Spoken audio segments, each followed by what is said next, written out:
Welcome to the Younger Members Committee Career Information Session number 4, when Fiona McNulty talks to Alana Fearon about essential social media skills for young solicitors.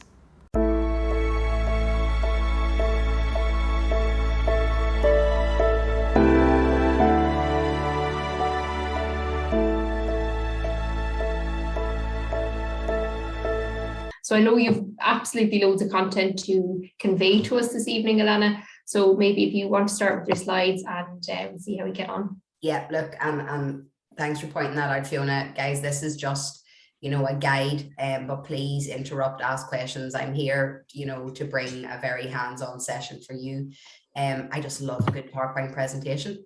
So hence the slides. So basically just starting off, what is social media? Unless you've been living under a rock, which you may have been, and that's fine. You will know what social media is, and I'm sure you're on it. I find this quote and I like it because I think it's relevant for tonight. So social media is not a media. The key is to listen, engage, and build relationships. You might be thinking, is she here to tell me how to, work my Facebook or how to, do a video on Instagram? I'm absolutely not. That will play a part of it.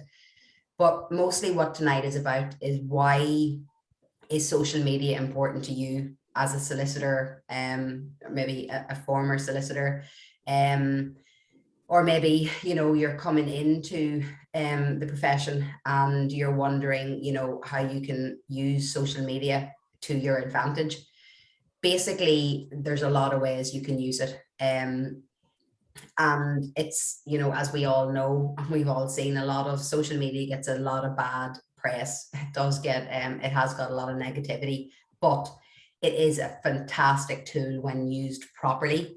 And it can change how you do business or how brand you sort of functions. I thought I summed it up in these 3 points.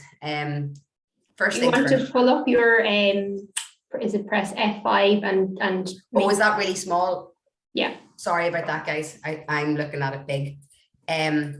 So first things first, social media is different all the time. So don't learn something off and think this is it.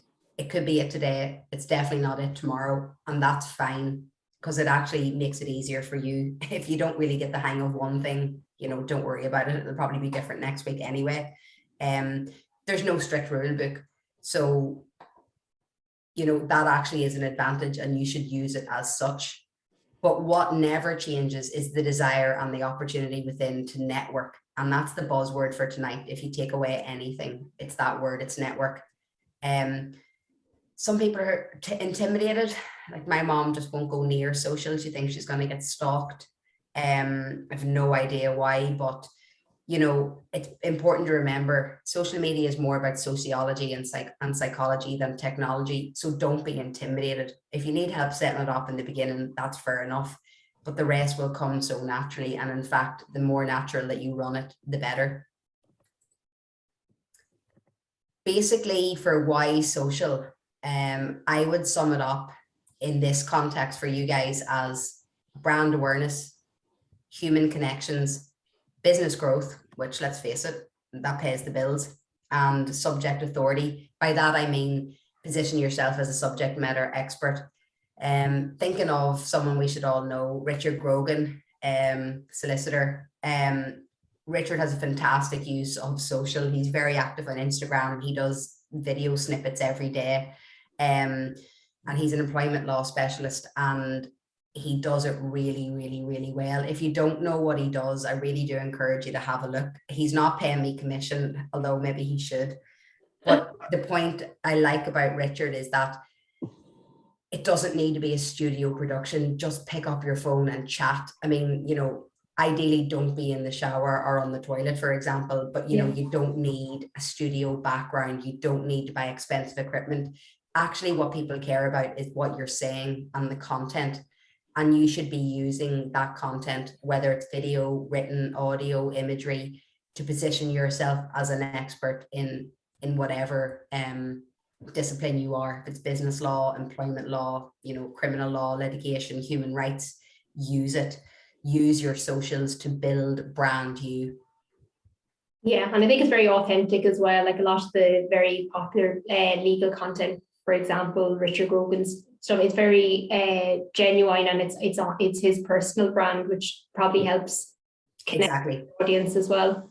And that's the thing, Fiona, that's an interesting point, because some people would say, you know, do I separate me from, you know, the business side of things? And my answer to that is no, because technically you are the business. Now, let's speak about maybe just you as a person, or maybe it's a small firm, you know, or maybe you're on your own, or there's 1 to 5 employees, say, for example. You know, maybe you and what you do and your personality are setting you apart from other firms who do similar things. So, you know, don't hide behind it and keep it really, you know, pristine and sterile.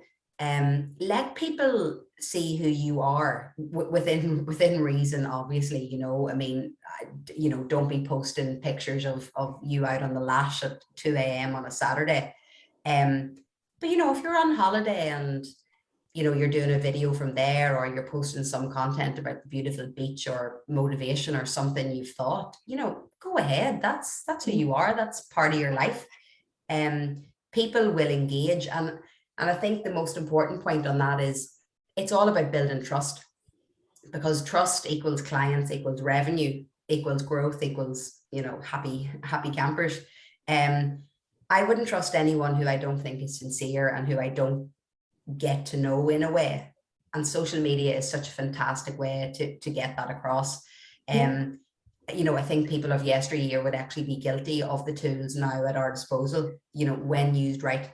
And in that context, the American Bar Association, it was a report I was reading recently, 35% of lawyers there say who use social media professionally say they have been gaining new clients as a result.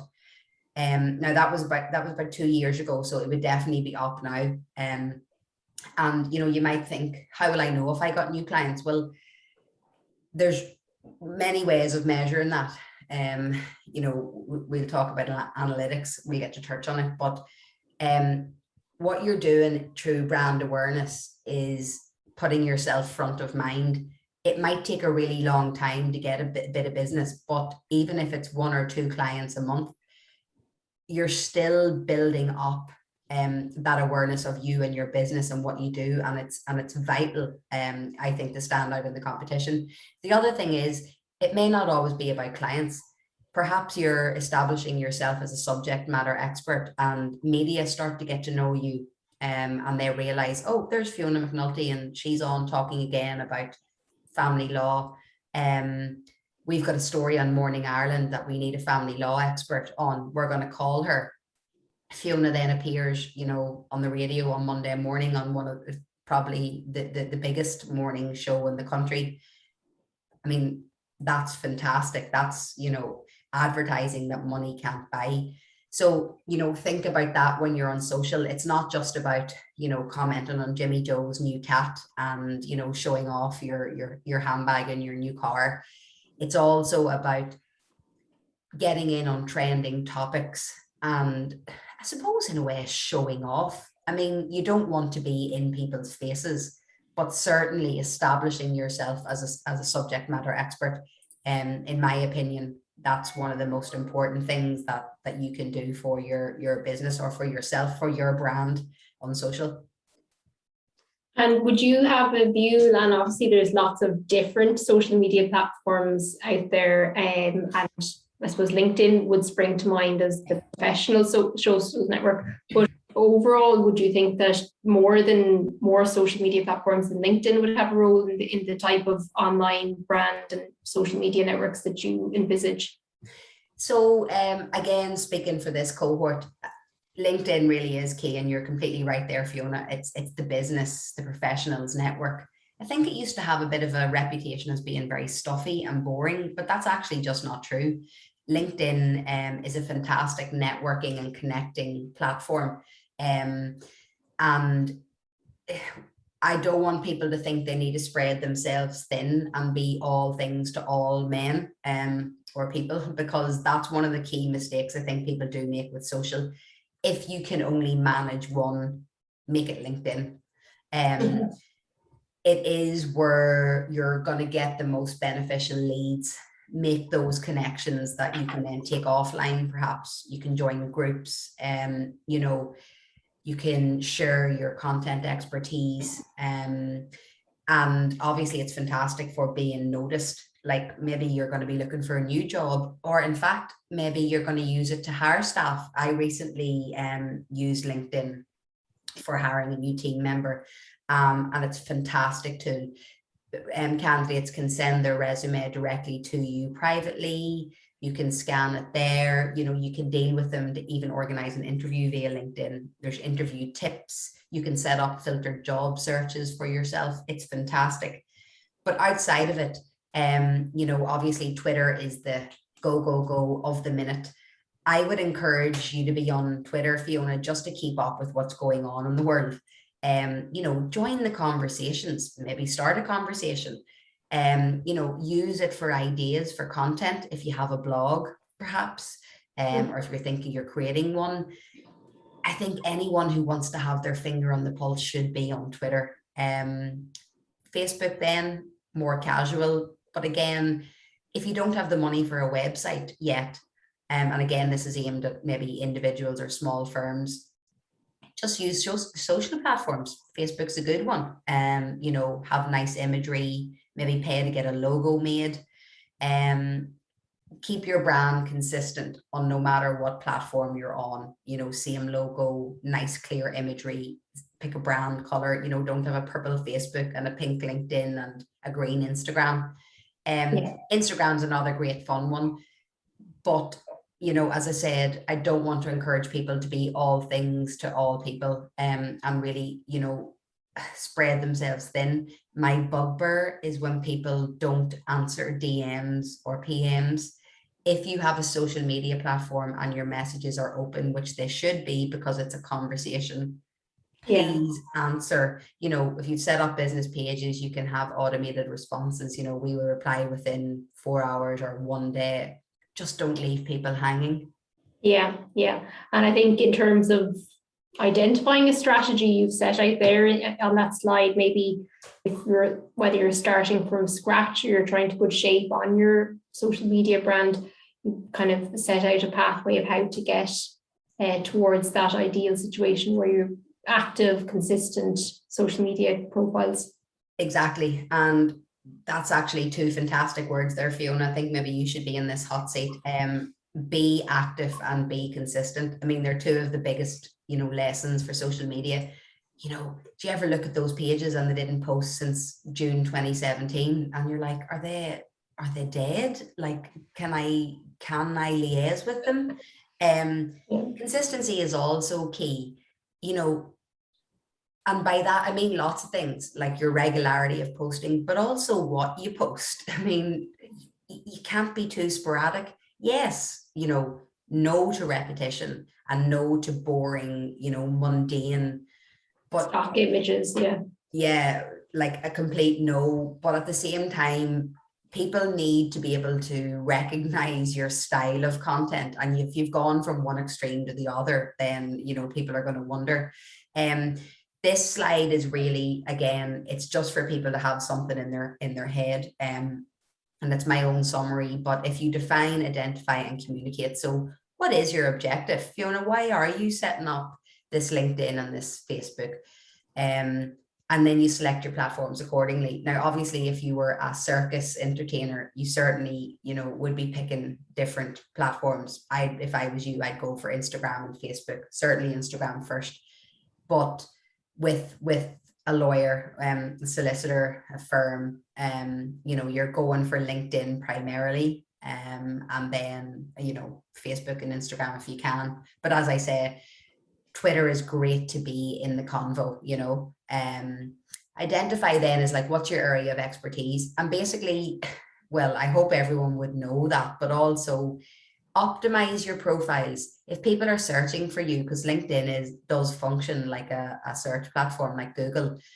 If they search human rights lawyer Dublin and you are a human rights lawyer in Dublin, you most definitely should be appearing in that search. And if you're not, you need to ask yourself questions. So identify your area of expertise so that people can find you and use you, because that's what you want.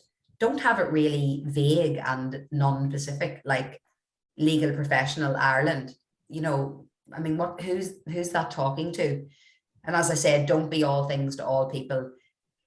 The more niche you are, the more you'll stand out. And that's, you know, important in whatever you do. And then lastly, communicate. You know, hello, it's one of the most important skills that we can have, one of the most important things we can do in every facet of our life. Speak to your audience. It's a conversation. Speak, listen, interact, engage. It will build trust. You will get custom, you will get brand authority, you'll get recognition, and I do firmly believe that will then bring you business. And that's what we were speaking about there now, just with what platforms. And I suppose on that note as well, like what will be, you've gone through kind of like what platforms you think are beneficial for different objectives, but would there be any pitfalls or drawbacks that spring to mind for you when you're thinking about different platforms? Any no-nos or avoids? I mean, there's nothing in terms of a platform itself that I'd say. I mean, don't start a YouTube, for example, if you don't think you're going to have video content, you know, because like, what would be the point? Or, you know, if you're not willing to invest in your platforms, now I don't mean monetary investment, but time, because it does take time, you know, that's when I would say focus on one or two. Instagram, for example, like, let's face it, Instagram is about pretty pictures. Now, does that mean that law can't live there? No, absolutely not. It can, when you're, you know, cashing in on trending topics with hashtags and stuff. But don't use the same picture all the time or lots of stock imagery, because it just won't go anywhere. Facebook, you know, I mean, don't say anything on any platform that you wouldn't say in real life. There's a good tip. It will get you in a lot of trouble. And also it's going to compromise your brand authority. So, you know, why do it? LinkedIn, there's no media format on LinkedIn that gets prioritized over another. I would always say video is king. And in fact, people are 7 times more likely to watch something than read anyway. So if you can do a video, do it. You can say more, and you will get more engagement. But on LinkedIn, you know, you can go for any type of content, as long as you're, you know, as I said, building up your authority, your subject matter expertise, your networking, your converting. You know, it's not all about what you post, but what about comment on other people's posts? Search hashtags that you're interested in and get involved. But yeah, in terms of social, I think it's make it work for you. You know, I think there is a lot of nerves. I don't know, Fiona, do you feel nervous about social media? I wouldn't. I suppose I think a lot of people are moving away from social media. Like, I know a lot of people are closing down their Facebook accounts and probably maybe using LinkedIn more specifically for professional networking. I know you mentioned hiring there on LinkedIn, and obviously recruitment is a big part of LinkedIn. Yeah. I mean, for someone who might be using LinkedIn or social media in general to look for a new job, is there anything that you would say is a good idea or a bad idea? I suppose you wouldn't necessarily update your status high looking for a new job. Things have really broken down in the office, but I was going to say, and then your employer's like, hello. Actually, the beauty of LinkedIn is that you can mark yourself as open to work, but it's secret. So you can pick, you know, only open to recruiters, which is a fabulous addition. And look, I'm sure many people do it because they're sort of thinking, you know, I'll just see what comes my way. Something like 86% of employers use LinkedIn to search for candidates. There's many tools that recruiters have and stuff that sort of sifts through the masses.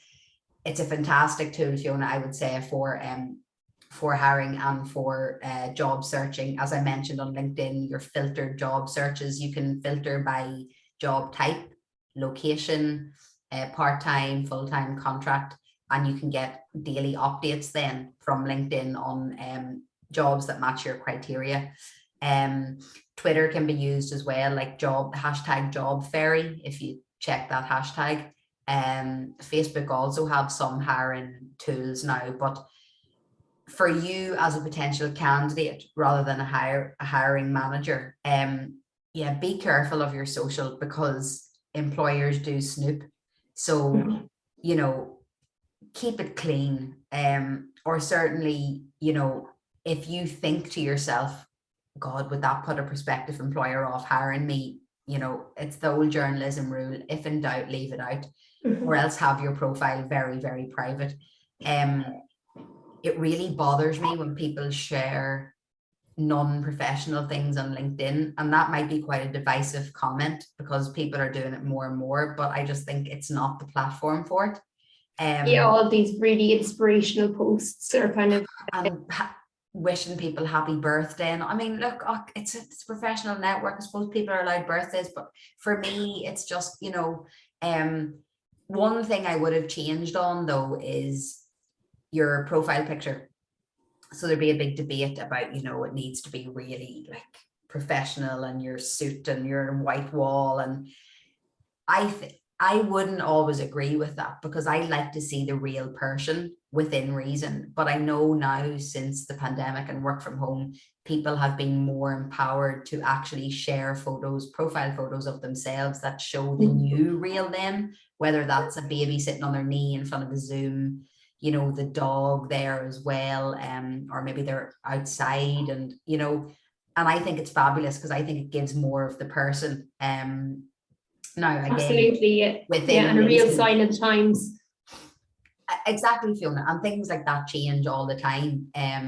You know, so yeah, like if you, for example, are a newly qualified solicitor, I would really work on your LinkedIn profile. You know, you've got your summary where you want to put your keywords in, you know, what you're specialist in, or what you want to specialize in, or what your interests are. So that'll be short, that's under your image and your title. And then you've got the longer commentary where you can go into more of your experience. Again, don't just rehash your resume, like try and make yourself stand out. I know that Anna Wintour, the famous Vogue queen, once said that she doesn't want to read "I love coffee and hikes and playing tennis" because everyone loves that. So make it stand out so that they stop when they come to you and go, wow, that's something different. You know, I think we're all trained to be really like, and I love films, and, you know, and like, I mean, you might do, but don't be the same as everyone else. Absolutely. And I think you can really show that off. Yeah, exactly. And you can really show that off with what you do. Like, you know, I always encourage people, especially because of my background, like, you know, share things on Twitter that you're interested in, you know, get into debates on LinkedIn, publish articles, or share articles, certainly, and have an opinion on them, not just, you know, reshare. Put some commentary on that positions you as quite knowledgeable, and, you know, moving towards a subject matter expert. Yeah, and I have to be honest, Alana, all your content has been so interesting this evening that I didn't even notice the time, and we've run our clock down. So a sign of a really good information session, I think. I think there's some really good takeaway points at the end of, you know, especially that Anna Wintour point of, you know, be yourself and what your own unique and authentic brand is. Like, that's what will make you stand out online. Is there any final takeaways that you want to pass on to our audience this evening? Yeah, look, I think maybe, you know, if we just look here, like, social media is free, it's accessible, you know, it's about connections, it's about networks, and that makes the world go round. You know, use it. Don't be afraid to experiment. Have a social media policy if you're in a firm or, you know, an office where different people might run social. It will save a lot of grief. And look, as solicitors, I'm sure you won't struggle with that. You know, be relevant, be timely, but you've got all this knowledge, show it off, and don't be afraid to get your face out there as well, and show a bit of you, because that will make you stand out. And look, this is, we'll close it on this quote. Imagine having loyal social media followers who engage with your posts, share them onto their feeds, or even reply to people who criticize your brand. I mean, you could have brand advocates walking around all over the place, even if the brand is just you. That's what you want. That's the goal. That's the dream. So use social media, the free tools at your disposal, to your benefit. And once you get more confident, then you can expand and build on what you do there. Yeah, listen, that's fantastic, Lana. Thank you so much. You're super knowledgeable, obviously, on the topic of social media. So I think you've given a lot of really helpful and practical tips there. And I suppose all we can say is best of luck with your upcoming website launch. I'm sure there'll be plenty of late nights between now and then, but best of luck. Thank you so much, Fiona, and thanks everyone for attending. That's great. And then just before people log off, there is a Law Society free communications and digital CPD event on the 10th of November. You can obtain up to 3 management and professional development CPD points. And for more details, I think you can see the Law Society website.